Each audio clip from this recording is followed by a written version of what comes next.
হসপিটালটা এই রকম দেখতে ছিল।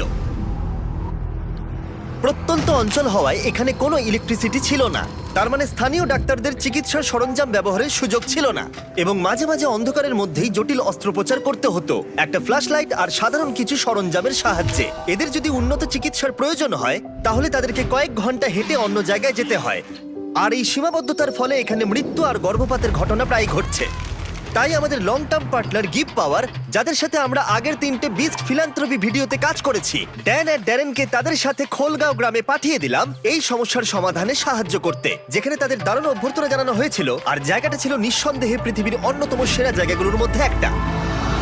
প্রথম দিন সকালে ড্যারেন সঞ্জয় নামে একজন স্থানীয় গিভ পাওয়ার ইঞ্জিনিয়ারের সাথে দেখা করলো, যে নীরা সম্পর্কে একটা মর্মান্তিক গল্প বলেছিল। নীরা গ্রামের একজন মহিলা যে তার বাচ্চাকে হারিয়েছিল প্রচন্ড ঠান্ডার জন্য এবং উপযুক্ত চিকিৎসা সুবিধা ও সরঞ্জামের অভাবের কারণে। ওকে বর্ষার রাস্তায় সবচেয়ে কাছে